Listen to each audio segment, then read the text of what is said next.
এই যে আপনার আমার সন্তান, এটা আল্লাহ তাআলার সবচেয়ে বড় একটা নিয়ামত। কি বলেন? সবচেয়ে বড় কি? সবাইকে আল্লাহ তাআলা সন্তান দেন না। কিছু মানুষকে আল্লাহ তাআলা পুত্র সন্তান দেন, আবার কন্যা সন্তান দেন, আবার কিছুকে শুধুমাত্র ছেলে সন্তান দেন, আবার কাউকে শুধুমাত্র কন্যা সন্তান দেন, আবার কাউকে সন্তানবিহীন দুনিয়াতে রেখে দেয়, তাই না? আল্লাহু আকবার। আল্লাহ বুঝার তৌফিক দান। সূরাতুন নাহলের ৭২ নম্বর আয়াত আল্লাহ বলেন, ওয়াল্লাহু জাআলা লাকুম মিন আনফুসিকুম ওয়াল্লাহু জাআলা লাকুম মিন আনফুসিকুম আজওয়াজাও ওয়া জাআলা লাকুম মিন আজওয়াজিকুম বানিনা ওয়া হাফাদাতাও ওয়া রাযাকাকুম মিনাত তাইয়্যিবাত। আল্লাহ রাব্বুল আলামিন তোমাদের থেকে তোমাদের স্ত্রীকে সৃষ্টি করেছেন। তাহলে আমাদের থেকে আমাদের স্ত্রীকে সৃষ্টি করেছেন, তাহলে স্ত্রীকে ভালোবাসতে হবে, তাই না? না বাসবেন না? বাসবেন, আল্লাহ কবুল করেন। এরপর আল্লাহ বলেন, তোমাদের স্ত্রীদের থেকে তোমাদের পুত্র এবং পুত্রাদি সৃষ্টি করেছেন। ওয়া রাযাকাকুম মিনাত তাইয়্যিবাত, আর উত্তম রিজিক তোমাদেরকে দান করেছেন। আফাবিল বাতিলি ইউমিনুনা বিনি'মাতিল্লাহি ইয়াকফুরুন, এরপরেও কি তোমরা বাতিলগুলোকে বিশ্বাস করবা? আর আল্লাহ তাআলার এই এত বড় একটা নিয়ামত, তোমাদেরকে আল্লাহ তাআলা সন্তান দিলেন, তোমাদের স্ত্রী দান করলেন, তোমাদেরকে রিজিক দান করলেন, এগুলোর নিয়ামতকে তোমরা কৃতজ্ঞতা স্বীকার করবা না? এগুলোকে কি তোমরা পাওয়ার পরেও অকৃতজ্ঞ হবা? সূরাতুশ শূরার ৪৯-৫০ নম্বর আয়াত আল্লাহ বলেন, লিল্লাহি মুলকুস সামাওয়াতি ওয়াল আরদ ইয়াখলুকু মা ইয়াশা ইয়াহাবু লিমান ইয়াশাউ ইনাসাও ওয়া ইয়াহাবু লিমান ইয়াশাউ আদ-দুকুর আও ইউযাওwiজুহুম যুকরানাও ওয়া ইনাসা ওয়া ইয়াজআলু মান ইয়াশাউ আকীমা ইন্নাহু আলীমুন কাদির। লিল্লাহি মুলকুস সামাওয়াতি ওয়াল আরদ, আসমান এবং জমিনের রাজত্ব কার? আল্লাহর, তাই না? ইয়াখলুকু মা ইয়াশা, আল্লাহ যা ইচ্ছা করেন সৃষ্টি করেন। ইয়াহাবু লিমান ইয়াশাউ ইনাসা ওয়া ইয়াহাবু লিমান ইয়াশাউ আয-যুকুর, আল্লাহ কাউকে শুধু কন্যা সন্তান দান করেন, কাউকে ছেলে সন্তান দান করেন। আও ইউযাওwiজুহুম যুকরানা ওয়া ইনাসা, আবার কাউকে ছেলে সন্তান কন্যা সন্তান দান করেন, মানে উভয়টি দান করছেন। আও ইউযাওwiজুহুম যুকরানা ওয়া ইনাসা, এরপরে আল্লাহ কি বলেন? আবার কাউকে কাউকে আল্লাহ তাআলা নিঃসন্তান রেখে দেন। ওয়া ইয়াজআলু মান ইয়াশাউ আকীমা, তাহলে আমাদেরকে আল্লাহ তাআলা যেহেতু সন্তান দান করছেন, এটা আল্লাহর নিয়ামত। এই সন্তান দুনিয়াতে সবচেয়ে বড় উপার্জন। কি বলেন? উত্তম উপার্জন, শ্রেষ্ঠ উপার্জন। সুনানে আবি দাউদের ৩৫৩০ নম্বর হাদিস, আন আমর ইবনে শুআইব আন আবিহি আন জাদ্দিহি আন্না রাজুলান আতান নবিয়্য সাল্লাল্লাহু আলাইহি ওয়াসাল্লাম ফাকালা ইয়া রাসূলাল্লাহ ইন্না লি মালান ওয়া ওয়ালাদান ওয়া ইন্না ওয়ালিদি ইয়াহতাজু মালি। আমর ইবনে শুআইব তার বাবা থেকে বর্ণনা করেন, তার বাবা তার দাদা থেকে বর্ণনা করেন, একজন ব্যক্তি আল্লাহর রাসূলের কাছে আসলেন। আসার পরে বললেন, হে আল্লাহর রাসূল, ইন্নালি মালান, আমার সম্পদ আছে, ওয়া ওয়ালাদান, আমার সন্তানও আছে। সম্পদও আছে, সন্তানও আছে। ওয়া ইন্না ওয়ালিদি ইয়াহতাজু মালি, আমার বাবা বেঁচে আছেন, আর আমার বাবা আমার সম্পদের মুকাফিক কি, মানে আমার সম্পদের প্রয়োজন কার? আমার বাবার। আল্লাহর রাসূল বললেন, আনতা ওয়া মালুকা লিওয়ালিদিক, ভালো করে মনোযোগ দিয়ে শুনেন। আল্লাহর রাসূল বললেন, তুমি এবং তোমার সম্পদ তোমার বাবার। কি বলছেন? এই যারা সন্তান আমরা আছি, তারাও এটা ভালো করে মনোযোগ দিয়ে শুনতে হবে। কি বললেন? আনতা ওয়া মালুকা লিওয়ালিদিক, তুমি এবং তোমার সম্পদ তোমার বাবার। এরপরে আল্লাহর রাসূল বলেন, ইন্না আওলাদাকুম মিন আতয়াবি কাসবিকুম, তোমাদের সন্তান তোমাদের উত্তম উপার্জন। কি বলছেন? কি বলেন? বলেন। তোমাদের সন্তান তোমাদের উত্তম উপার্জন।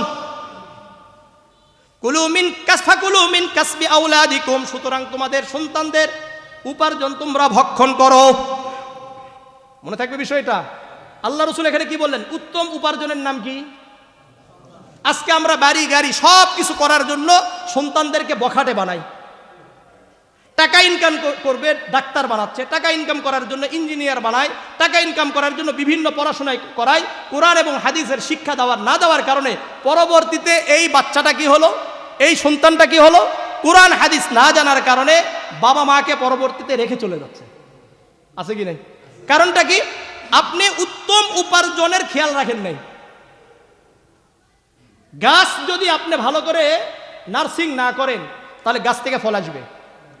আজকে যদি আপনার সন্তানদের, আমার সন্তানদেরকে যদি আমরা ভালো করে সেবা যত্ন না নিই, আমাদের সন্তানরা যে আমাদেরকে ফল দিবেন? দিবেন নাকি? দিবেন না।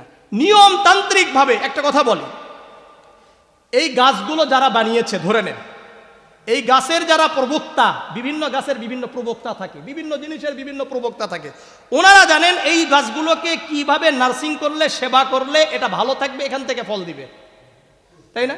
আমার আপনার সন্তান বা আমরা সবাই কার সৃষ্টি?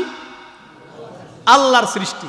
আল্লাহর যেহেতু আমরা সৃষ্টি, আল্লাহর দেওয়া সিস্টেম আর পদ্ধতি গ্রহণ করে যদি আমাদের সন্তানদেরকে আমরা লালন পালন করি, তাহলেই এখান থেকে ফল আশা করা যায়। আর এর ব্যতিক্রম করলে আমরা কিন্তু আমাদের এই গাছ থেকে আর ফলের আশা করা যাবে না। কথা বুঝে আসছে? এরপরে আসেন, কোরআনের মধ্যে সূরা কাহফের 46 নম্বর আয়াত আল্লাহ বললেন, আল মালু ওয়াল বানুনা যিনাতুল হায়াতিদ দুনিয়া, তোমাদের সম্পদ, তোমাদের সন্তান দুনিয়ার সৌন্দর্য। কি বলছে এখানে? সৌন্দর্য বলছে, তাই না? সূরাতুল আনফালের 28 নম্বর আয়াত আল্লাহ বলেন, ওয়ালামু আন্নামা আমওয়ালুকুম ওয়া আওলাদুকুম ফিতনা, এই তোমরা জেনে রাখো তোমাদের সম্পদ, তোমাদের সন্তান তোমাদের জন্য ফিতনার কারণ। দুই আয়াত সাংঘর্ষিক হয়ে গেল, একটাতে বলছে সৌন্দর্য আর একটাতে বলে ফিতনা। এটা কখন ফিতনা হবে? আপনি গাছগাছালিরে ঠিক মতো পরিচর্যা না করলে 2 দিন পরে দেখবেন যে এখান থেকে সাপ আসছে, বহু কিছু আসছে, আসার পরে আপনাকে দংশন করে আপনাকে মেরা হয়েছে। কথাটা বুঝেন? ঠিক তেমনি ভাবে আপনার সম্পদ, আপনার সন্তান, এদেরকে যদি আপনি ভালো করে নার্সিং না করেন, এই ছেলে সন্তান, এই মেয়ে সন্তান, এই সন্তানগুলো একদিন আপনাকে আমাকে থাপ্পড় দিবে। এই সন্তানরা আমাদেরকে ওল্ড এজ হোম, বৃদ্ধাশ্রমে প্রেরণ করবে। কি কারণে? ওই যে নার্সিং এর অভাব, ফিতনা হয়ে যাবে, ভয়ঙ্কর হয়ে যাবে। এটার কথাই তাফসীরে তাবারির মধ্যে ইমাম ইবনে জারির আত-তাবারি রাহিমাহুল্লাহ বলেন, ওয়ালামু, এই শুনো আল্লাহ কি বুঝাইছেন, আইয়ুহাল মুমিনুন, এই ঈমানদাররা ভালো করে বুঝো, ইন্নামা আমওয়ালুকুমুল্লাতী খাওয়ালাকুমুহাল্লাহ, এই যে আল্লাহ তাআলা তোমাদেরকে যে সম্পদ দিয়েছেন, কি দিয়েছেন? সম্পদ দিয়েছেন। ওয়াহাবাহাল্লাহ, এবং ওয়া আওলাদুকুমুল্লাতী ওয়াহাবাহাল্লাহ, আল্লাহ তোমাদেরকে যে সন্তান দিয়েছেন, লাকুম ইখতিবার ওয়া বালাউন, এটা তোমাদের জন্য পরীক্ষা। কি এটা? পরীক্ষা। আল্লাহ এটা দেখতে চান, লিয়ানজুরা কাইফা আনতুম আমিলুনা মিন আদাই হাক্কিল্লাহ, তোমরা এগুলো পাওয়ার পরেও তোমরা আল্লাহর হক কতটুকু আদায় করো। তাহলে এটা আমাদের জন্য পরীক্ষা। এখন এই পরীক্ষায় যদি আমরা কি করতে চাই, উত্তীর্ণ হতে চাই, সাকসেসফুল হতে চাই, তাহলে অবশ্যই অবশ্যই আমাদের দায়িত্ব পালন করতে হবে। আমরা কিন্তু প্রত্যেকেই দায়িত্বশীল। দায়িত্ব যদি ভালো করে পালন না করি, আল্লাহর কাছে জবাবদিহিতা আছে কি নাই? 1 নম্বর। দ্বিতীয় নাম্বার, যারা দায়িত্ব ভালো করে পালন করবে না, আখিরাতে তারা জান্নাতের সুগন্ধি পর্যন্ত পাবে না। আমি হাদিস বলছি, সহিহ বুখারীর 7138 নম্বর হাদিস, আন আব্দুল্লাহ ইবনে উমর আন্না রাসূলুল্লাহ সাল্লাল্লাহু আলাইহি ওয়াসাল্লাম, আলা কুল্লুকুম রাইন ওয়া কুল্লুকুম মাসউলুন আন রাইয়াতিহি। আব্দুল্লাহ ইবনে উমর রাদিয়াল্লাহু তাআলা আনহু বর্ণনা করেন, আল্লাহর রাসূল সাল্লাল্লাহু আলাইহি ওয়াসাল্লাম বলেন, এই শোনো, তোমরা সবাই প্রত্যেকেই দায়িত্বশীল। কিয়ামতের ময়দানে, হাসরের ময়দানে প্রত্যেককে তাদের দায়িত্ব সম্পর্কে জিজ্ঞাসা করা হবে। ফাল ইমামুল্লাযী রাইন আলান নাসি হুয়া মাসউলুন আন রাইয়াতিহি, মসজিদের ইমাম থেকে শুরু করে প্রধানমন্ত্রী পর্যন্ত সবাই ইমাম, নেতা, সবাই নেতা না? আমাদের একটা দায়িত্ব আছে কি নাই? না নাই? আমাদের যেই দায়িত্ব, এই দায়িত্ব সম্পর্কে আল্লাহ জিজ্ঞাসা করবেন। ইমামের যে দায়িত্ব ছিল, কাউন্সিলরের যে দায়িত্ব ছিল, চেয়ারম্যানের কি দায়িত্ব ছিল, মেয়রের কি দায়িত্ব ছিল, এইভাবে সবাই দায়িত্বশীল, সবাই সব তাদের জায়গা থেকে দায়িত্ব পালন করলো কিনা এটা জিজ্ঞাসা হবে। এরপরে আল্লাহ রসুল বলেন, ওয়ার রাজুলু রাইন আলা আহলি বাইতিহি ওয়া হুয়া মাসউলুন আন রাইয়াতিহি, প্রত্যেক বাবা তার পরিবার সম্পর্কে দায়িত্বশীল। আমরা সবাই আমাদের পরিবারের ব্যাপারে দায়িত্বশীল কিনা? দায়িত্বশীল। ওয়াল মারআতু রাইয়াতুন আলা বাইতি যাওজিহা ওয়া ওয়ালাদিহি ওয়া হিয়া মাসউলাতুন আনহুম, প্রত্যেক মা, আমার বোনেরা, তার স্বামীর সংসারের ব্যাপারে দায়িত্বশীল, তার সন্তানদের ব্যাপারে দায়িত্বশীল। প্রত্যেক মা তার সন্তানদের ব্যাপারে দায়িত্বশীল। তাদেরকে কি শিক্ষা দেওয়ার জন্য চেষ্টা করছে। আজকে আমাদের অনেক মা বোনেরা বিভিন্ন জায়গায় বিভিন্ন কথা শুনে সন্তানদেরকে এই বানাবো সেই বানাবো, এত টাকা ইনকাম করবে, এত টাকা ইনকাম করবে, পরবর্তীতে একটা টাকাও আপনাকে দিবে না, তখন কি হবে? কিছুই তো পাবেন না। আসলে এগুলো বলছি তো এরাও দায়িত্বশীল। আবার আল্লাহ রসুল বলেন ওয়া আব্দুর রাজুলি রাইন আলা মালি সাইয়্যিদিহি ওয়া হুয়া মাসউলুন আন। আমরা যারা কর্মচারী আছি বিভিন্ন জায়গায়, এখন আমরা তো যেহেতু কর্মচারী সবাই বিভিন্ন জায়গায় বিভিন্ন জন আমরা কি করি, চাকরি করি। এটা সবার জন্য, শুধুমাত্র ওই সময়ের গোলামদের জন্য নয়, আজকে আমরা যারা আছি সবার জন্য এটা। আমরা কতটুকু আমাদের দায়িত্ব পালন করি, আমাদের মুনিব যারা আছেন, যাদের চাকরি করছি, তাদের সম্পদের দেখাশোনা আমরা করি কি করি না, আমাদেরকে জিজ্ঞাসা করবেন। আবার আল্লাহ রসুল বলেন আলা ফাকুল্লুকুম রাইন ওয়া কুল্লুকুম মাসউলুন আন রাইয়াতিহি, তোমরা প্রত্যেকেই দায়িত্বশীল, তোমাদের দায়িত্ব সম্পর্কে আল্লাহ জিজ্ঞাসা করবেন। সহিহ বুখারীর 7150 নম্বর হাদিস, আনিল হাসান আন্না উবাইদুল্লাহ ইবনে জিয়াদ আদা মাকিল ইবনে ইয়াসার ফি মারদিহিল্লাযী মাতা। এই হাদিসে উবাইদুল্লাহ ইবনে জিয়াদ মাকিল ইবনে ইয়াসার তার মৃত্যু শয্যায় আছে, তার সাথে তাকে দেখতে গেলেন, তার সেবা করতে গেলেন। ফাকালা লাহু মাকিল, মাকিল তাকে বললেন এই শোনো, ইন্নী মুহাদ্দিসুকা হাদিসান সামি'তুহু মিনান নবী সাল্লাল্লাহু আলাইহি ওয়াসাল্লাম, আমি আপনাকে একটা হাদিস শোনাই, যে হাদিস আমি আল্লাহ রাসূলের কাছ থেকে শুনছি। কি হাদিস? আল্লাহর রাসূল বলেন মা মিন আবদিন ইস্তারআহুল্লাহু রাইয়াতান ফালাম ইয়াহুতহা বিনাসিহাতিন ইল্লা লাম ইয়াজিদ রাইহাতাল জান্নাহ। আল্লাহ রাব্বুল আলামিন যেই বান্দাকে কোনো দায়িত্ব দান করলেন আর এই দায়িত্ব সঠিকভাবে আদায় করলো না, আল্লাহর রাসূল বলেন ওই ব্যক্তি জান্নাতের সুগন্ধি পর্যন্ত পাবে না। তাহলে এখন আমরা কিন্তু দায়িত্বশীল আমাদের সন্তান সম্পর্কে, আমরা শিক্ষকরা আমাদের ছাত্রদের ব্যাপারে আমরা দায়িত্বশীল। আমরা এখানে যারাই আছি সবাই কি দায়িত্বশীল কি দায়িত্বশীল না? সবাই দায়িত্বশীল। এই দায়িত্বগুলো যদি পালন না করি তাহলে জান্নাতের সুগন্ধি পাওয়া যাবে?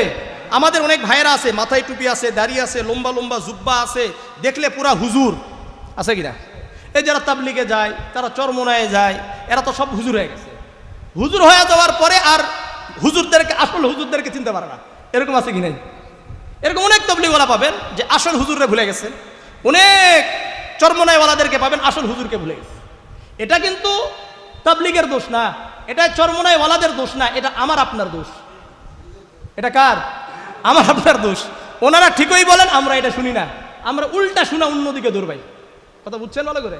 তো আমরা দায়িত্ব পালন করি না এবং আমাদের সন্তানদেরকে বিভিন্ন জায়গায়, আমি এরকমও দেখেছি যে মেয়ে, আমরা তো বড় বড় হুজুর, একবারে বড় দাড়ি, পাগড়ি মাথায় দিয়া, জিকির, কোনো হালকা মিস নাই, কিন্তু স্ত্রীও পর্দা করে না, মেয়েও পর্দা করে না।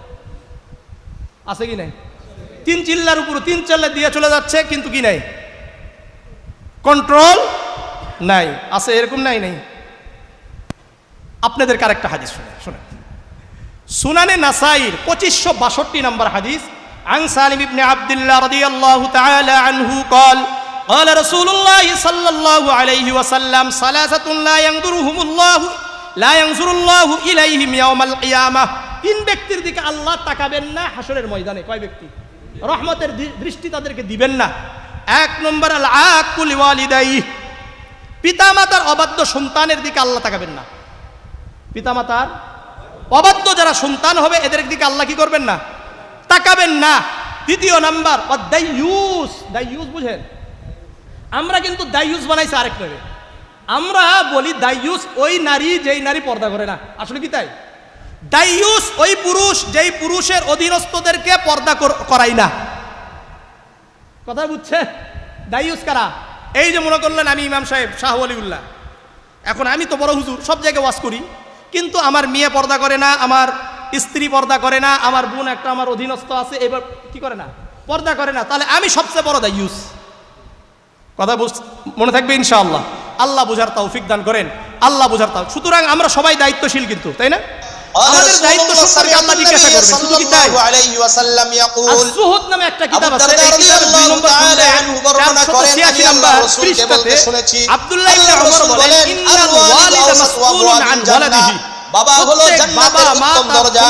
ফাইন শিতা ফাযি'যালিকাল বাব আও ইন্নাল ওয়ালাদা মাসউলুন আন ওয়ালিদিহি। রাসূল বলেন তোমার যদি ইচ্ছা হয় ওই দরজাকে নষ্ট করে দাও, ধ্বংস করে দাও, আর যদি তোমার ইচ্ছা হয় তাহলে ওই দরজাকে তুমি হেফাজত করো। বাবার সাথে যদি ভালো আচরণ করেন তাহলে ওই দরজাকে হেফাজত করা হবে, আর যদি বাবার সাথে খারাপ আচরণ করেন আপনি যদি করি তাহলে ওই দরজাকে আমি আপনি ধ্বংস করে দিলাম। তাহলে কি করবেন? কিছু উলামায়ে কেরামরা বলেন ইন্নাল্লাহ তাআলা ইয়াসআলুল ওয়ালিদা আন ওয়ালিদিহি ক্বাবলা আন ইয়াসআলাল ওয়ালিদা আন ওয়ালিদিহি। দরজাকে হেফাজত করবেন না নষ্ট করবেন?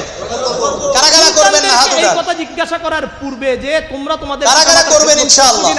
এটা করার পূর্বে এই প্রশ্ন করার শুধু পূর্বে তাই নয়, বাবা মাকে প্রশ্ন এই জামিয়া তিরমিজির আপনারা কি আপনাদের সন্তানদের হক আদায় করছেন? 1899 নম্বর হাদিস। কথাটা ভালো করে বুঝেন। সূরাতুত তাহরিম ফি সাত্তিল ওয়ালিদি, সূরাতুত তাহরিম রিদাল ওয়ালিদি, ইয়া আইয়ুহাল্লাযীনা আমানু কু আনফুসাকুম ওয়া আহলিকুম নারা। নির্ভর করে হে বাবা মুমিন, যদি তোমরা নিজেদেরকে জাহান্নামের আগুন থেকে বাঁচাও, তোমাদের সন্তানদেরকে পরিবারকে জাহান্নামের আগুন থেকে বাঁচাও। এই আয়াতটা আগে অবতীর্ণ হয়েছে। বুঝাচ্ছে এরপরে সূরাতুল আনকাবুতের 8 নম্বর আয়াত, ওয়াসাইনাল ইনসানা বিওয়ালিদাইহি হুসনা। এজন্য বাবা মায়ের ব্যাপারে আমরা তাও সবাই কি আছে ভালো আছে, প্রত্যেক মানুষ তার বাবার ব্যাপারে একেবারেই করবে, তাদের সেবা করবে, বাবাকে সর্বদা সন্তুষ্ট রাখবে।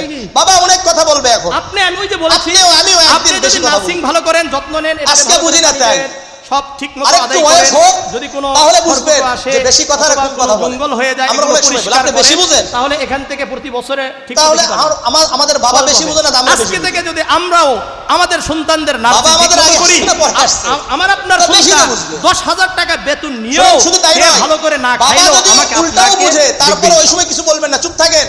কথা বুঝে আসছে? যদি পারেন বোঝানোর চেষ্টা করবেন, আর না বুঝতে অন্য কাউকে দিয়ে বোঝানোর চেষ্টা করবেন। দেখাইতে পারবেন না নিজে আমরা কেউ তর্কে বাবা মার সাথে তর্কে যাব, কিন্তু আপনাদেরকে এরকম অহরহ দেখাইতে পারবো। ডাক্তার, তাহলে এটা বাবার কথা গেল। বড় বিল্ডিং এর মালিক 36 তার বাবা মা অবস্থা 37 মা হলো জান্নাত।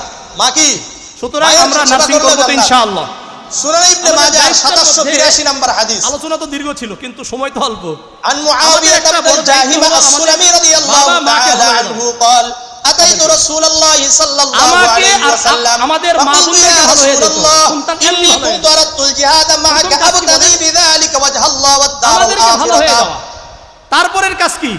মুআবিয়া ইবনে জাহিমা সন্তান এমনি ভালো হয়ে যাবে। তাআলা তানবিহুল গাফিলিন, আমি আল্লাহর রাসূলের কাছে এসে বললাম, হে আল্লাহর রাসূল, আমি আপনার সাথে জিহাদ করে আবু হুরায়রা রাদিয়াল্লাহু তাআলা থেকে সন্তুষ্টি অর্জন করতে চাই। আবু হুরায়রা রাদিয়াল্লাহু তাআলা আন আন্না রাসূলুল্লাহ সাল্লাল্লাহু আলাইহি ওয়াসাল্লাম মিন হাক্কিল ওয়ালাদি আলাল ওয়ালিদি সালাসাতু আশিয়া। আল্লাহর রাসূল বলেন, তোমার জন্য আমার দুঃখ হয়, তোমার কি মা বেঁচে আছে? দায়িত্ব সন্তানের। আমি বললাম, ইয়া রাসূলুল্লাহ, আমার মা বেঁচে আছেন। আল্লাহর রাসূল বললেন, ফারজি, ফিরে যাও আর মায়ের সাথে ভালো আচরণ করো, মায়ের খেদমত করো, ভালো একটা নাম মায়ের খেদমত করো। যাও। ওই আল্লিমাহুল কিতাব ইদা ফাতাইতুহু মিনাল জানিবিল আখার। কে কোরআন হাদিস শিক্ষা ওই দেওয়া, সাহাবী বললেন, আমি প্রথম ডান দিক থেকে আসছি, এখন আবার ঘুরে ফিরে বাম দিক থেকে আল্লাহর রাসূলের কাছে আসলাম। আমি মনে করলাম আল্লাহর রাসূল আমাকে চিনতে পারবে না, বিবাহ দিয়ে দেওয়া। এসে বললাম, ইন্নী কুনতু আরাদতুল জিহাদ মা'আকা আবতাগি বিযালিকা ওয়াজহাল্লাহ ওয়াদ দারুল আখিরাতা। ইয়া রাসূলুল্লাহ, আমি চাই আপনার সাথে জিহাদে যেতে, জিহাদে যাওয়ার মাধ্যমে আল্লাহর সন্তুষ্টি অর্জন করব, আখিরাতে জান্নাত অর্জন করব। আল্লাহর রাসূল বললেন, ওই হাকা, তোমার জন্য দুঃখ হয়, আহাইয়াতুন মুকা, তোমার মা কি বেঁচে আছে? বলতো না, আমি বললাম হ্যাঁ বেঁচে আছে। আল্লাহর রাসূল বললেন, ফারজি ইলাইহা ওয়াররাহা, তোমার মায়ের কাছে ফিরে যাও, তোমার মায়ের সাথে মায়ের সেবা করো। হ্যাঁ, হক আছে তো। قال فما هي يا ফাতাইতুহু মিন আমামিহি। এখন আমি একবার আল্লাহর রাসূলের সামনে দিয়ে আসলাম, তৃতীয়বার কোন দিক দিয়ে আসছে? সামনে দিক দিয়ে আবার আসছে, এসে বলছেন, ইন্নী কুনতু আরাদতুল জিহাদ মা'আকা আবতাগি বিযালিকা ওয়াজহাল্লাহ ওয়াদ দারুল আখিরাহ। ভালো মায়ের ইয়া রাসূলুল্লাহ, আমি আল্লাহর রাস্তায় জিহাদ করতে চাই, ভালো নাম রাখা, জিহাদের মাধ্যমে আল্লাহ তাআলার সন্তুষ্টি অর্জন করতে চাই, জান্নাত পেতে চাই। প্রধান দায়িত্ব কয়? আল্লাহর রাসূল বললেন, আমাদের মা বোন আছে, এইজন্য ভালো মা, নেককার মায়ের পেটে হাদিস আছে। বলতো না, আমি ইয়া রাসূলুল্লাহ, আমি বললাম আমার মা বেঁচে আছেন। عن أبي هريرة رضي الله تعالى عنه قال رسول الله صلى الله عليه وسلم تنكح المرأة لأربع: لمالها ولحسبها وجمالها ولدينها فاظفر بذات الدين تربت يداك। জান্নাত আবু আছে। হুরায়রা রাদিয়াল্লাহু আমরা অনেক সময় বলি না, তাআলা আনহু আল বর্ণনা জান্নাতু করেন তাহতা আল্লাহ আকদামিল রাসূল উম্মাহাত। সাল্লাল্লাহু আলাইহি মায়ের পায়ের ওয়াসাল্লাম নিচে বলেন জান্নাত। একজন নারীকে হাদিসটা বিবাহ করা এরকম হয় না। চারটি জিনিস দেখে। কয়টি? এই হাদিস আমরা কিন্তু থেকে চারটা জিনিস দেখি। কয়টা দেখি? কিছু কিছু এক আরবি নম্বর, লিমালিহা। ভাষাবিদগণ ওটারে নিয়ে গেছে কি এই মেয়েকে বিবাহ আল করতে জান্নাতু চায়, তাহতা এটা আকদামিল সুন্দর উম্মাহাত বলে দিয়েছেন। কি দেখি? মায়ের সুন্দর পায়ের দেখি। নিচে দুই নম্বর, ওয়ালি জান্নাত। হাসাবিহা, তার হাদিসটা বংশমর্যাদা এইরকম কেমন? কোনটা যেটা বংশ বললাম দেখে। যে তুমি তোমার তিন আল জান্নাতু নম্বর, ওয়া তাহতা জামালিহা, আকদামিল উম্মাহাত দেখা হয়। এইভাবে হাদিস বলার কোনো সুযোগ নেই। সৌন্দর্য কত সুন্দর এটা দেখি। কি বলতে হবে? আর চার নম্বর, দিনহা, তার দিনদারি দেখি। জান্নাহ। এখন তোমার রসুল মায়ের বললেন, পাকে এই ধরো, শোনো, সেখানেই তো তোমরা জান্নাত। যদি মানে দুনিয়াতে সুখ মায়ের শান্তি পাকের চাও কাছে জান্নাত আর আছে। আখিরাতে এর মুক্তি অর্থ হলো চাও, মায়ের সেবা করো। ফাসবিজাতিদ্দিন, কি করো? তারিবাতি ইয়াদাকা, সেবা করো, তোমরা এটাতেই দিনদারিকে তোমার জান্নাত প্রাধান্য পাওয়া দিবে। যাবে। যদি দিনদারিকে মা প্রাধান্য বাবার দাও, সেবা দুনিয়াতে করলেই শান্তি জান্নাত। পাবা, মা বাবার সেবা আখিরাতে করলেই কি? মুক্তি পেয়ে জান্নাতে যাবা। জান্নাত। আর যদি তোমরা সহিহ আত-তারগীবের চার নম্বর যেটা, 995 নম্বর দিনদারি হাদিস না দাও, আন তাহলে কাব তোমাদের ইবনে উজরা রাদিয়াল্লাহু তাআলা আনহু দুনিয়াটাও قال জাহান্নাম হয়ে যাবে। قال রাসূলুল্লাহ সাল্লাল্লাহু আলাইহি ওয়াসাল্লাম উহজুরুল এইজন্য মিম্বার। নারীদেরকে বিবাহ করার ব্যাপারে কাব ইবনে তোমরা উজরা প্রাধান্য দিও। রাদিয়াল্লাহু তাআলা আনহু দিনদারিকে। বর্ণনা আমাদের করেন, সন্তানকে আল্লাহর বিবাহ রাসূল করার একদিন বললেন, হে আমার না টাকা সাহাবীরা পয়সা সামনে আসো। অনেকে দেখে না দেখে। ফাহাজারনা, আমরা সামনে আল্লাহ উপস্থিত হেফাজত হলাম। করুন। একেবারে আল্লাহর রাসূলের সহিহ কাছাকাছি মুসলিমের আসলাম। 3535 3535 কাছাকাছি আসছি। عن عبد الله بن فلما عمر رضي الله ارتقت تعالى درجة قال عنه آمين। قال رسول আল্লাহর الله রাসূল صلى প্রথম الله সিঁড়িতে পা عليه রাখলেন, وسلم আল্লাহর রাসূল الدنيا বললেন, متاع আমিন। وخير متاع الدنيا فلما المرأة ارتقت درجة الصالحة। الثانية قال آمين। عبد الله بن আল্লাহর عمر রাসূল رضي الله দ্বিতীয় تعالى সিঁড়িতে পা عنه রেখে বললেন, বর্ণনা করেন আমিন। আল্লাহর রাসূল فلما সাল্লাল্লাহু ارتقت আলাইহি درجة ওয়াসাল্লাম বলেন الثالثة قال পুরা آمين। দুনিয়া সম্পদ, আল্লাহর পুরা রাসূল দুনিয়াটা কি? তৃতীয় সিঁড়িতে পা রেখে বললেন, আমিন। خير متاع الدنيا এবার المرأة الصالحة। আর পুরা দুনিয়ার মধ্যে তিনবার। উত্তম এরপরে আল্লাহ সম্পদের নাম রাসূল হলো সাল্লাল্লাহু নেককার আলাইহি ওয়াসাল্লাম খুতবা প্রদান করলেন, ভাষণ দিলেন। নেককার স্ত্রী ফালাম্মা পাওয়া, এটা নাযালা, সবচেয়ে বড় সম্পদ। আল্লাহ রাসূল খুতবা দেওয়ার পরে নামলেন। দুনিয়াতে সৌভাগ্যের খুতবা দেওয়ার পরে কি প্রতীক করছে? চারটা আর দুর্ভাগ্যের নামছেন। প্রতীক কয়টা? ক্বালু ইয়া রাসূলুল্লাহ, চারটা। সাহাবারা বললেন, ইয়া রাসূলুল্লাহ, ইয়া 4032 নম্বর হাবিবাল্লাহ, লাকাদ হাদিস। সামি'না عن মিনকা سعد بن اليوم أبي শাইআন মা وقاص رضي কুননা الله নাসমাউহু। عنه قال আজকে قال আপনার رسول মুখ থেকে الله যেমন صلى কথা الله শুনলাম, عليه وسلم আপনার যেমন أربع আচরণ من দেখলাম, السعادة। এটা আগে আল্লাহ কখনো রাসূল দেখি নাই। বললেন কারণ আমি সৌভাগ্যের আপনাকে প্রতীক কখনো চারটি, সৌভাগ্যের সিঁড়িতে পা প্রতীক রাখার কয়টি? পরে আমিন বলতে দেখি নাই, আল-মারআতু কিন্তু সালিহা, আজকে এক দেখলাম। নম্বর নেককার আল্লাহ স্ত্রী রাসূল বলেন। বললেন, ইন্না জিবরিল আলাইহিস সালাতু ওয়াস সালাম আরাজানি। এটা তো জিবরিল আমি আলাইহিস আগেই বলেছি, সালাতু ওয়াস মাজালিসুল সালাম আমার ইলম। কাছে ইলম এসে কি? হালকা না এটা? বললেন, প্রথম সিঁড়িতে যখন প্রত্যেকটা আমি পা মাহফিল রাখলাম, তো বললেন, মাজালিসুল ইলম হবে। বাউদা, ইলমের হালকাগুলো ওই ব্যক্তি ধ্বংস হোক, আজকে মান হয় না, আদরাকা বিনোদনের রমাদান জায়গা। ফালাম ইগফার লাহু। কিসের জায়গা? যে ব্যক্তি রমাদান বিনোদনের মাস জায়গা। পেয়ে এই জন্য গেল, আমি বিশেষ করে কিন্তু মাদ্রাসার রমাদান মাসে ছাত্রদেরকে ইবাদত করে এখন থেকেই তার মেহনত করো, গুনাহগুলোকে ক্ষমা এখন করে থেকেই দিতে পারলো না। মেজাজ তৈরি করতে হবে আমি যে দাওয়াতের বললাম, মেহনত আমিন। করব কোরআন এবং হাদিসের যে ব্যক্তি আলোকে, রমাদান সাহাবাদের মাস কথাগুলো, পাওয়ার পরেও ইবাদত আকাবিরিনদের, করে বিশেষ করে গুনাহ ক্ষমা করতে তাবেঈনদের পারে না, কথাগুলো ওই ব্যক্তি সেখান ধ্বংস হয়ে থেকে যায়। আমরা আমি বললাম, এনে আমিন। মানুষকে বোঝানোর চেষ্টা করব। ফালাম্মা কারণ রাআইতুস সানিয়াতা, কুরআন হাদিসের যখন মধ্যে আমি ভুল দ্বিতীয় আছে। সিঁড়িতে পা রাখলাম, আমাদের কথার মধ্যে জিবরিল ভুল আছে। আলাইহিস সালাতু ওয়াস সালাম বললেন, বাউদা আমরা মান যখন যুকিরতু চেষ্টা ইনদাহু করব, ফালাম তখন ইউসাল্লি আলাইকা কুলতু তাই না? আমিন। আর যখন আমরা যখন কোরআন আমি হাদিস দ্বিতীয় থেকে সিঁড়িতে বলবো পা তখন কি রাখলাম, নাই? জিবরিল ভুল আলাইহিস আছে? সালাতু ওয়াস ভুল নাই। সালাম এসে বললেন, নূর আছে কোথায়? ওই ব্যক্তি ধ্বংস কোরআন হয়ে হাদিসে যায়, না, আমাদের যে কথাই ব্যক্তির নূর আছে, সামনে আমরা আপনার বড় বুঝবো। নামকে উচ্চারণ করা হলো। হ্যাঁ, আল্লাহ রসুলের কথার পরে আর হেদায়েতের জন্য আর অন্য কিছু দরকার আছে? সুতরাং আমরা কোরআন হাদিস থেকে বলবো ইনশাআল্লাহ। আল্লাহ বুঝার তৌফিক দান করেন। তাহলে এক নম্বর আল মারআতুস সালিহা, নেককার স্ত্রী। দুই নম্বর আল মাসকানুল ওয়াসি', একটা প্রশস্ত বাড়ি। বাড়িটা একটু প্রশস্ত হলে কি হয়? ভালো হয়, তাই না? দুই নম্বর আল জারুস সালিহ, নেককার প্রতিবেশী।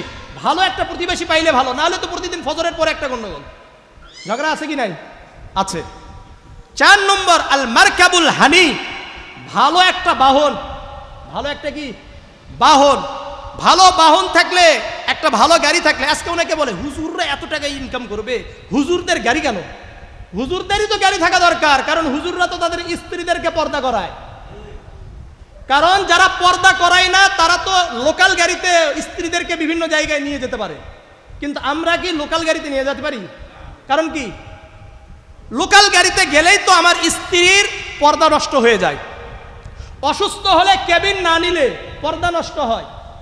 শুধু যদি ওয়ার্ডে রাখি তাহলে পর্দা নষ্ট হবে কি হবে না? এই জন্য আসল টাকা পয়সা দরকার কাদের? উলামায়ে কেরামদের। কারণ ওনারা চায় যে স্ত্রীদেরকে সর্বোচ্চ ভালো করে পর্দার সাথে রাখার জন্য, তাই না? স্ত্রীদেরকে দিয়ে আমরা কি চাকরি করাইতে চাই? তাহলে টাকা পয়সা তো আমাদের দরকার বেশি, কি বলেন? এবং হুজুররা টাকা পয়সা পাইলে হয়তো মাদ্রাসা করবে, অথবা মসজিদ করবে, অথবা কোনো দিনই কাজের মধ্যে তারা লিপ্ত হবে, না অন্য কোনো কিছু, গান বাজনার ব্যবস্থা করবে। জীবনে দেখছেন? তাহলে হুজুরদের টাকা পয়সা হওয়া দরকার আছে কি নাই? হ্যাঁ, এই এখন থেকে বেশি বেশি হাদিয়া দিবেন তো হুজুরদেরকে ইনশাআল্লাহ। হ্যাঁ, শুনেন, সন্তানদেরকে মানুষ করার জন্য আপনার সন্তানদেরকে যারা পড়ায় তাদের সাথে ভালো সম্পর্ক রাখবেন। ভালো কি রাখবেন? সম্পর্ক রাখবেন। আমি কাকরাইল মাদ্রাসায় পড়তাম, তখন আমার আব্বাকে দেখতাম, তবলিগের সাথী তো আমার বাবা ছিলেন, তো নওগাঁর সুরার সাথী ছিলেন। আমার বাবাকে একটা কাজ করতে দেখতাম, যখনই নওগাঁ থেকে আসতেন দেখতাম যে অনেকগুলো বোতলে মধু নিয়ে আসতেন, এসে আমার সব শিক্ষকদেরকে একটা করে বোতল দিয়ে চলে যেতেন। বুঝে আসছে? এই যে ভালোবাসা, সম্পর্ক, আমার মনে হয় এগুলোর কারণে আল্লাহ তাআলা কিছুটা দ্বীনের খেদমত করার কিছু সুযোগ করে দিয়েছে, নাহলে মনে হয় হইতো না। আল্লাহ রাব্বুল আলামিন আমাদেরকে বুঝার তৌফিক দান করেন। তাহলে দরকার ওয়া আরবাউম মিনাশ শাকাওয়া, দুর্ভাগ্যের প্রতীক কয়টা? 4টা।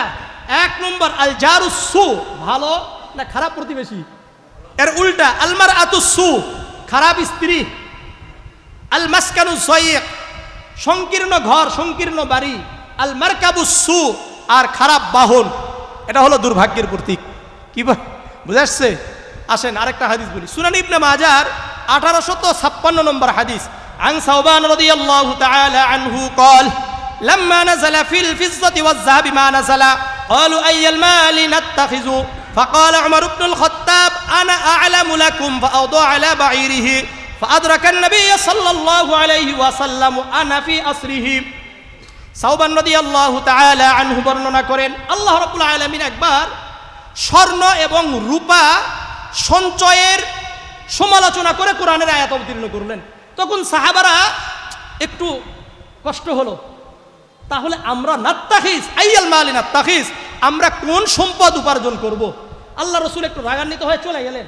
তখন ওমর ইবনে আল খাত্তাব বলছেন আনা আ'লামু লাকুম যালিকা, এই শোনো, দেখছো না হুজুর রাগ হইছে, তোমরা এই কথা এখন জিজ্ঞাসা করছো, এটা পরেও করতে পারবা, এটা কি পরেও করা যাবে, কারণ দুনিয়ার ব্যাপারে আল্লাহ তাআলা আয়াত অবতীর্ণ করেছে, আর তোমরা দুনিয়ার ব্যাপারে প্রশ্ন করছো, এর অর্থ তোমাদের লোভ আছে। এই জন্য রাসূলুল্লাহ একটু কি হয়েছেন? রাগ হয়েছে, চলে গেছে। ওমর ইবনে আল খাত্তাব বলে থাকো, আমি জেনে তোমাদেরকে বলবো। ফাউদা আলা বাইরিহি, ওমর ইবনে আল খাত্তাব তার বাহন নিয়ে পিছনে পিছনে দৌড়ে চলে গেলেন। ফাদরাকান নবী সাল্লাল্লাহু আলাইহি ওয়াসাল্লাম, গিয়ে কিছু দূরে গিয়ে আল্লাহর রাসূলকে পেয়েছেন। সাওবান রাদিয়াল্লাহু তাআলা আনহু বলেন ওয়া আনা ফি আসরিহি, আমিও ওমর ইবনে আল খাত্তাবের পিছনে পিছনে আছি। এখন ওমর ইবনে আল খাত্তাব বলেছেন ইয়া রাসূলুল্লাহ আইয়াল মালি নাত্তাখিজ, ইয়া রাসূলুল্লাহ আমরা কোন সম্পদ উপার্জন করব? তখন রাসূল বলেন তোমরা সম্পদ উপার্জন করতে চাও, লিয়াত্তাখিদ আহাদুকুম, তোমরা যদি সম্পদ উপার্জন করতে চাও 3টা সম্পদ উপার্জন করো। কয়টা? 1 নম্বর কলবান শাকিরান, কৃতজ্ঞ অন্তর। কি বলেন? যেই অন্তর সর্বদাই কৃতজ্ঞতা স্বীকার করে, আলহামদুলিল্লাহ, আল্লাহ যেমন রাখছেন আলহামদুলিল্লাহ। 2 নম্বর ওয়ালিসানান যাকিরান, জিকিরকারী জিহ্বা, সর্বদা আল্লাহর জিকির করা, সুবহানাল্লাহ, আলহামদুলিল্লাহ, লা ইলাহা ইল্লাল্লাহু, আল্লাহু আকবার, সুবহানাল্লাহিল আযীম ওয়া বিহামদিহি। ঠিক আছে, এগুলো করা। লা ইলাহা ইল্লাল্লাহু ওয়াহদাহু লা শারীকা লাহু, লাহুল মুলক ওয়া লাহুল হামদু ওয়া আলা কুল্লি শাইইন কাদির। বিশেষ করে নামাজের পরে অবশ্যই 33 বার সুবহানাল্লাহ, 33 বার আলহামদুলিল্লাহ, 33 বার আল্লাহু আকবার, আর একবার লা ইলাহা, অথবা আরেক হাদিসের মধ্যে 34 আছে, লা ইলাহা ইল্লাল্লাহু ওয়াহদাহু লা শারীকা লাহু, লাহুল মুলকু ওয়া লাহুল হামদু ওয়া আলা কুল্লি শাইইন কাদির। এটা সহিহ মুসলিমের মধ্যে 1239 নম্বর হাদিস, আবু হুরায়রা রাদিয়াল্লাহু তাআলা আনহু থেকে বর্ণিত। রাসূল বলেন গুফিরাত খাতায়াহু ওয়া ইন কানাত মিসলা যাবাদিল বাহার, এই ব্যক্তির গুনাহ যদি সমুদ্রের ফানা পরিমাণ থাকে আল্লাহ মাফ করে দিবেন। করা যাবে তো ইনশাআল্লাহ। হ্যাঁ, সহিহ বুখারীর 6504 নম্বর আরেকটা হাদিস আছে, আন আবি হুরায়রা রাদিয়াল্লাহু তাআলা আনহু قال قال رسول الله صلى الله عليه وسلم من قال سبحان الله وبحمده 100 مرة حطت خطاياه وإن كانت مثل زبد البحر। আল্লাহর রাসূল বলেন যে ব্যক্তি প্রতিদিন 100 বার সুবহানাল্লাহি ওয়া বিহামদিহি বলবেন। আপনি আজকে থেকে বলবেন তো কতবার? সুবহানাল্লাহি ওয়া বিহামদিহি কতবার? 100 বার বলবে। আল্লাহর রাসূল বলেন এই ব্যক্তির যদি গুনাহ যদি সমুদ্রের ফানা পরিমাণ হয় আল্লাহ মাফ করে দিবেন। তাহলে আমল পাইলাম কিন্তু আজকে। সুবহানাল্লাহি বিহামদিহি কয়বার? 100 বার। 5 ওয়াক্ত নামাজের পরে 33 বার সুবহানাল্লাহ, 33 বার আলহামদুলিল্লাহ, 33 বার আল্লাহু আকবার। আবার জামিয়া তিরমিজির 410 নম্বর আরেকটা হাদিস আছে, মুগীরা ইবনে শুবা আর আবু হুরায়রা রাদিয়াল্লাহু তাআলা আনহু থেকে বর্ণিত। আল্লাহ রাসূল বলেন, খাসলাতানি লা ইহসিহিমা রাজুলুন মুসলিমুন ইল্লা দাখালাল জান্নাহ। যে ব্যক্তির মধ্যে দুটা গুণ থাকবে, বৈশিষ্ট্য থাকবে, ওই ব্যক্তি জান্নাতে যাবেই। ইউসাব্বিহুল্লাহ ফি দুবুরি কুল্লি সালাতিন 10 ওয়া ইয়াহমাদুহু 10 ওয়া ইউকাব্বিরুহু 10। 5 ওয়াক্ত নামাজের পরে 10 বার সুবহানাল্লাহ, 10 বার আলহামদুলিল্লাহ, 10 বার আল্লাহু আকবার। ওয়া ইউসাব্বিহুল্লাহ, এটা হলো একটা গুণ, একটা বৈশিষ্ট্য। ওয়া ইউসাব্বিহুল্লাহ ইনদা মানামিহি, আর ঘুমানোর সময় 33 বার সুবহানাল্লাহ, ওয়া ইয়াহমাদুহু 33 বার আলহামদুলিল্লাহ, ওয়া ইউকাব্বিরুহু 34 বার 34 বার আল্লাহু আকবার। এই দুটা গুণ যদি পাই, আমাদের মধ্যে আসা যায়, আমরা জান্নাতি। কি জান্নাতি? আমার একটা আলোচনা আছে, 50টা আমল করলে কোথায় যাওয়া যায়? জান্নাতে যাওয়ার কি আছে?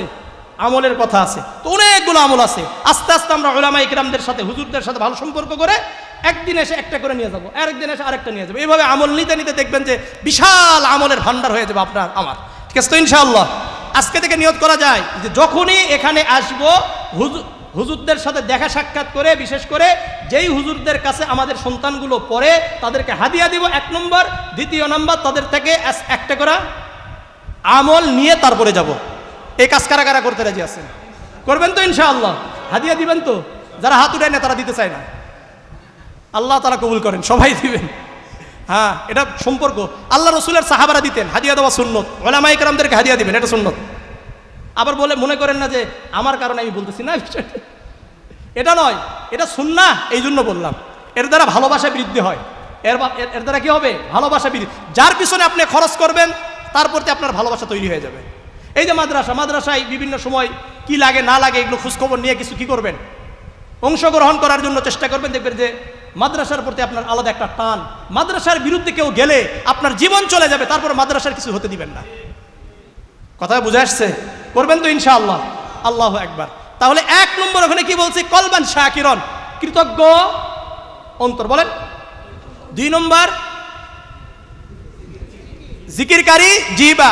আর 3 নম্বর ওয়াজাওজাতাম মুমিনাতান তুঈনু আহাদাকুম আলা আমরিল আখিরাহ, এমন স্ত্রী যে স্ত্রী তোমাদেরকে আখিরাতের ব্যাপারে সহযোগিতা করবে। এখন দিন যদি বাড়িতে না থাকে তাহলে সহযোগিতা করবে? এই জন্য বাড়িতেও দিন থাকা দরকার, এই জন্য চর্চা থাকা দরকার, এই জন্য তালিম দরকার। কি দরকার? তালিম দরকার। তালিম করবেন। বিশেষ করে আমরা কওমি উলামায়ে কেরামরা একমত যে প্রতিটি বাড়িতে ফাজাইল আমলের তালিম হওয়া দরকার। হুজুরের মধ্যে কোনো ইয়ে আছে নাকি? এটা আমাদের মুরব্বীরা বলেন, এটা আমাদের দারুল উলুম দেওবন্দ থেকে এটা চলে আসছে। এই জন্য আমরাও কি বলি, আমি একটা কথা বলে দিই, আমি মুরব্বীদের থেকে বেশি বোঝার চেষ্টা করি না কখনো। এই বুঝতে যারাই গেছে তারাই গেছে কোন দিকে গেছে? উল্টা পথে গেছে। এই জন্য এই আপনাদেরকেও বলছি, আজকে কিন্তু আবার কিছু অন্য দিকের কিছু তৈরি হচ্ছে আমাদের কওমি মাদ্রাসাতেও। এটা সবার জন্য বলতেছি, মুরব্বীদের থেকে বেশি বোঝার চেষ্টা করা দরকার নেই। এটা আমারও কথা, এটা আরিফ বিন হাবিব সাহেবেরও কথা, হাফিজাহুল্লাহর কথা। উনি দেখবেন বিভিন্ন সময় বিভিন্ন পোস্ট করে শুধুমাত্র এগুলোর বিরুদ্ধে, যারা মুরব্বীদেরকে মানে না। মুরব্বীদেরকে যারা মানবে না, তা আস্তে আস্তে উল্টা পথে যাবে। এরা আর সঠিক ইহদিনাস সিরাতাল মুস্তাকিম এই পথে যাবে না। এটা ভালো করে মনে রাখেন। নিজেকে অনেক বড় পণ্ডিত মনে করেন না, 2টা হাদিস মুখস্থ করে। মনে থাকবে, আমরা অনেক বুঝি, আমরা বর্তমান এই বুঝি সেই বুঝি। আমাদের হুজুররা সেই আদিকালে পড়ে আসছে, কিছুই বোঝে নাই। হুজুররা যা বুঝছে এর কিছুই বুঝি না আমরা। কথা বুঝে আসছে? এই জন্য মুরব্বীদেরকে সর্বদা কি করবো? আমরা সম্মান করবো ইনশাআল্লাহ। আল্লাহ তৌফিক দান করেন। আল্লাহ রসুলের আরেক হাদিস, আল বাইহাকি ফি শুআবিল ঈমানের 11115 নম্বর হাদিস। এটা আন আব্দুল্লাহ ইবনে আব্বাস রাদিয়াল্লাহু তাআলা আনহু قال قال رسول الله صلى الله عليه وسلم أربع من أعطيهن فقد أعطي خير الدنيا والآخرة। আল্লাহ রসুল বলেন, যে ব্যক্তিকে 4টি নিয়ামত দান করা হয়েছে, কয়টি? তাকে দুনিয়া এবং আখিরাতের কল্যাণ দান করা হয়েছে। আখিরাতেরও কল্যাণ, দুনিয়ারও কল্যাণ, সব কিছু তাকে দিছে। 1 নম্বর কলবুন শাকিরুন, কৃতজ্ঞ অন্তর। কি বলেন? ওয়ালিসানুন যাকিরুন। 2 নম্বর জিকিরকারী জিহ্বা। কি বলেন? জিকিরকারী জিহ্বা। 3 নম্বর ওয়াবাদানুন আলাল বালাই সাবিরুন, বিপদ আপদে ধৈর্যশীল শরীর। আর 4 নম্বর ওয়াজাউজাতুন লা তাবগিহি খাউনান ফি নাফসিহা ওয়া মালি, এমন স্ত্রী যে স্ত্রী নিজের ব্যাপারে আমানতদার এবং তার স্বামীর সম্পদের ব্যাপারে আমানতদার। আর এটা তৈরি হবে মাদ্রাসাগুলোতে। এটা তৈরি হবে কোথায়? মাদ্রাসাগুলোতে। কারণ মাদ্রাসা ছাড়া আপনি একটা মা আমাদের বোনদেরকে বিভিন্ন জায়গায় তার তো ছোট থেকেই বয়ফ্রেন্ড বানানোর একটা অভ্যাস তৈরি হয়ে গেছে। এবং আমি আপনাদেরকে বলছি যে এগুলো আমার অহর এই জাতের মানে ওই জাতি ওই ভাইদের আমার অনেক ফ্রেন্ড সার্কেল আছে, যেটা আমি বলে আসছি যে ওই জাতি আমার কাছে আছে। এদের যা সমস্যা, এই সমস্যার শেষ নেই। বলতেই পারে না যে তুমি উমুকের সাথে কন্ট্যাক্ট করতে পারবে না, কারণ কন্ট্যাক্ট করে তো অভ্যস্ত সে ছোটবেলা থেকে। আজকে আপনি বললেই তো হবে না, বুঝে আসছে? তাহলে নিজের ব্যাপারে কিনা সে আমানতদার হইতে পারলো না। কারণ গায়রে মাহরামের সাথে কথা বললেই তো তার নিজের উপর খেয়ানত করছে সে, তাই না? আল্লাহ তাআলা বুঝার তৌফিক দান করেন, আল্লাহ বুঝার তৌফিক দান করেন। তাহলে নেককার স্ত্রী দরকার। কি স্ত্রী? ঠিক তেমনি ভাবে নেককার ছেলে দরকার। খালি নেককার স্ত্রী হইলে হবে না। আমি এরকম অনেক মহিলা মাদ্রাসার ছাত্রীদেরকে বিভিন্ন দাড়ি কাটা মানুষদের সাথে বিবাহ পড়াইতে দেখেছি। পড়াই, এখানে পড়ানোর পরে মনে করে যে টাকাও দরকার, পরে পাঠাই দিল কার কাছে? সারা জীবন কোরআন হাদিস শিখাইছে, শিখানোর পরে পাঠালো কোথায়? এমন একটা জায়গায় যেখানে গিয়ে পর্দাও চলে যায়। কথা বুঝে আসছে? আল্লাহ বুঝার তৌফিক দান করেন। জামিআ তিরমিজির 1084 নম্বর হাদিস, আন আবি হুরায়রা রাদিয়াল্লাহু তাআলা আনহু قال قال رسول الله صلى الله عليه وسلم إذا خطب إليكم من ترضون دينه وخلقه فزوجوه وإلا تفعلوا تكن فتنة في الأرض وفساد عريض। আল্লাহর রাসূল সাল্লাল্লাহু আলাইহি ওয়াসাল্লাম বলেন, তোমাদের কাউকে তোমাদের কন্যাদের ব্যাপারে প্রস্তাব দিয়েছে, আর তোমরা মান তারদাউনা দীনাহু ওয়া খুলুকাহু, তার দিনদারি সম্পর্কে তোমরা খুশি হয়ে গেছো, তার চরিত্র সম্পর্কে তোমরা খুশি হয়েছো, ফাযাউজু, সঙ্গে সঙ্গে তার সাথে বিবাহ দিয়ে দাও। ওয়া ইল্লা তাফআলু, যদি তোমরা বিবাহ না দাও তাহলে অতি সত্বর বিশৃঙ্খলা দেখার জন্য তোমরা অপেক্ষা করো। তাহলে নেককার সন্তান পাবেন কোথায়? নেককার ছেলে পাবেন কোথায়? কথা বলেন না, জোরে বলেন। ও মানে বিবাহ দিবেন না মেয়েদেরকে, এই জন্য বলতেছেন না। দিয়ে দেখেন আল্লাহ তাআলা শান্তিতে রাখবে। টাকা পয়সা সব নয়। আল্লাহ রাব্বুল আলামিন যাকে যতটুকু রিজিক দেওয়ার দরকার এটা আল্লাহ দিবেন। কবে দিবেন এটা আল্লাহ তাআলা জানেন, কিন্তু সুখ শান্তি এটা পাবে ইনশাআল্লাহ। মনে থাকবে তো ইনশাআল্লাহ। আমরা যারা পুরুষেরা আছি, আমরা নারীদের সাথে অনেক খারাপ আচরণ করি, আছে কি নাই? সহিহ বুখারীর 3331 নম্বর হাদিস, আন আবি হুরায়রা রাদিয়াল্লাহু তাআলা আনহু قال قال رسول الله صلى الله عليه وسلم استوصوا بالنساء فإن المرأة خلقت من ضلع وإن أعوج شيء في الضلع أعلى। আল্লাহ রাসূল বলেন, তোমরা স্ত্রীদেরকে ভালো ভালো কি দাও? উপদেশ দাও, সুন্দর উপদেশ দাও, হাসি খুশি হয়ে উপদেশ দাও।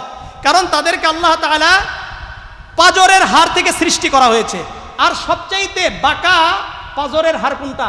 উপরেরটা। কোনটা বলেন? উপরেরটা বেশি বাঁকা না? আপনাদেরকে এখানে একটা কথা বলি, শোনেন। আমাদের এই হাড়টা বাঁকা না হলে আমাদের যে হার্ট আছে না, এটাকে সংরক্ষণ করা যেত না।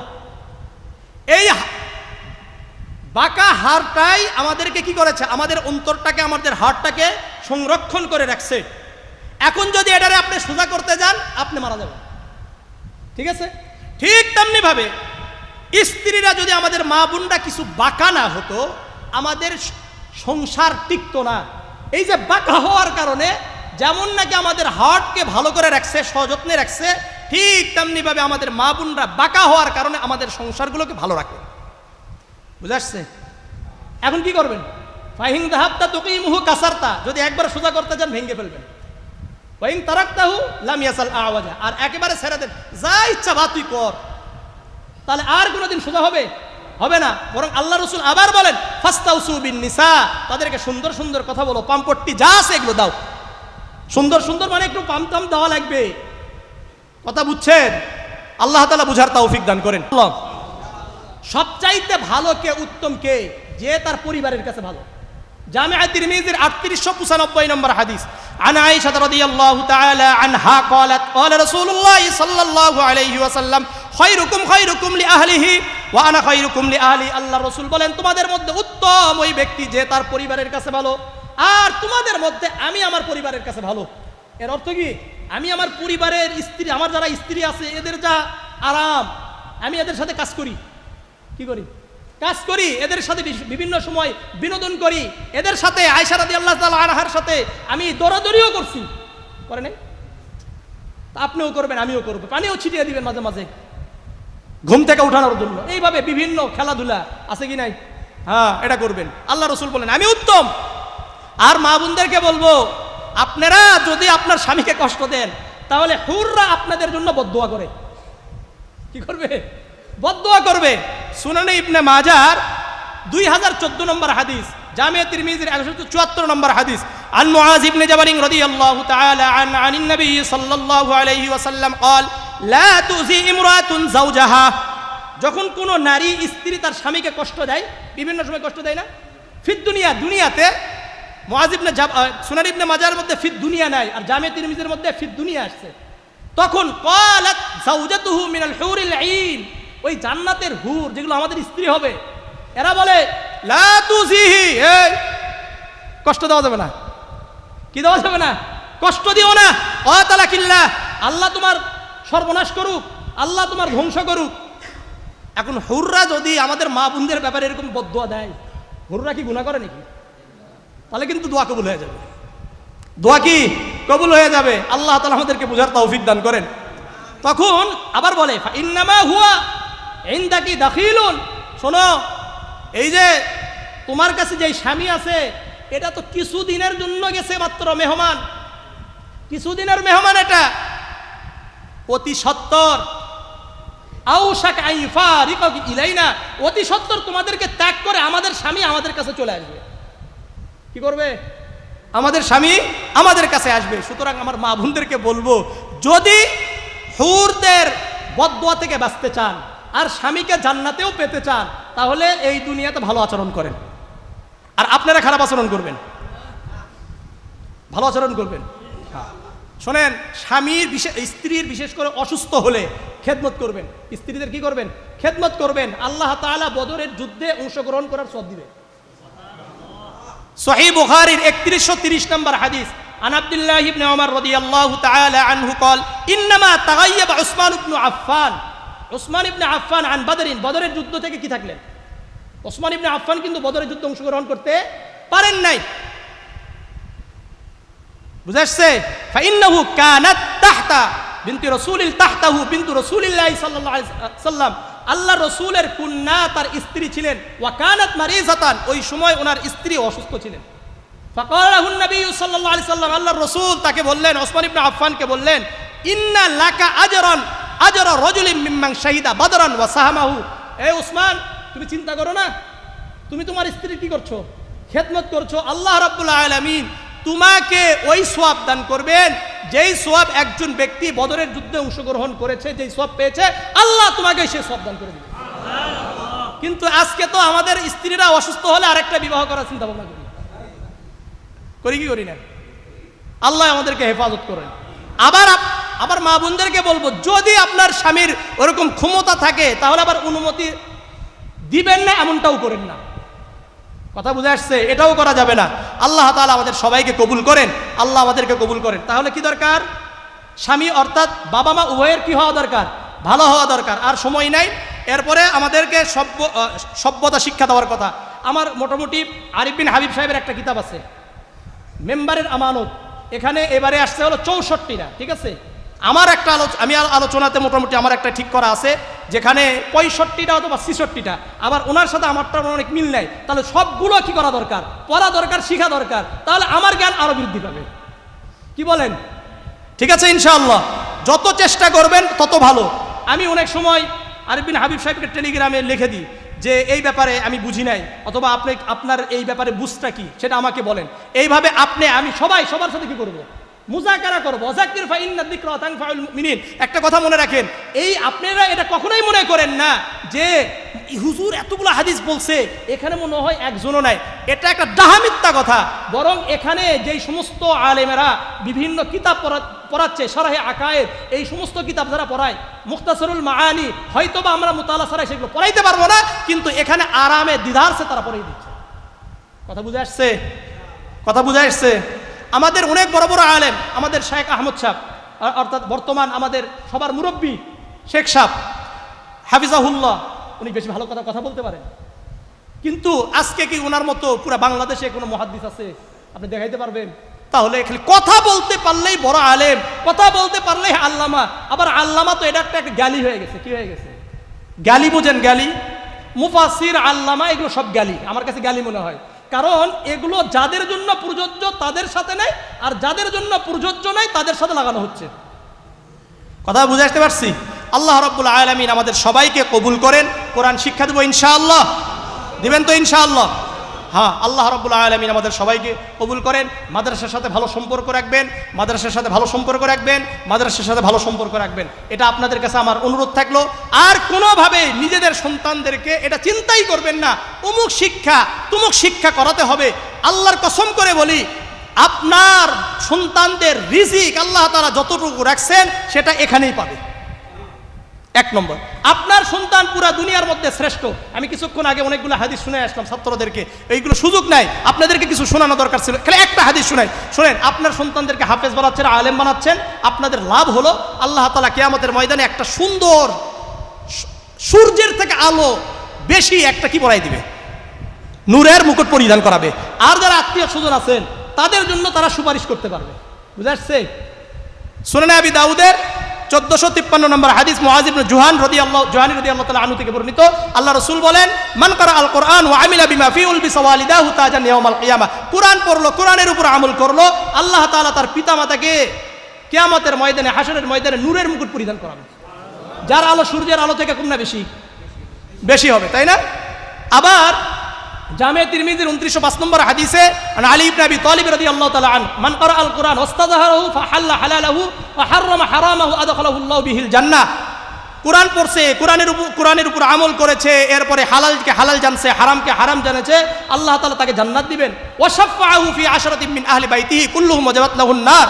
আর এরকম 10 জন ব্যক্তি তার গোষ্ঠীর মধ্য থেকে সুপারিশ করার জন্য তাকে অনুমতি দেওয়া হবে, যাদের জন্য জাহান্নাম ওয়াজিব হয়ে গেছে। এই হাদিসটা যদিও জয়ীফ, কিন্তু ফাজাইলের ক্ষেত্রে কি গ্রহণযোগ্য কি না গ্রহণযোগ্য না? বলেন, গ্রহণযোগ্য। আল্লাহ রাব্বুল আলামিন আমাদের সবাইকে কবুল করেন।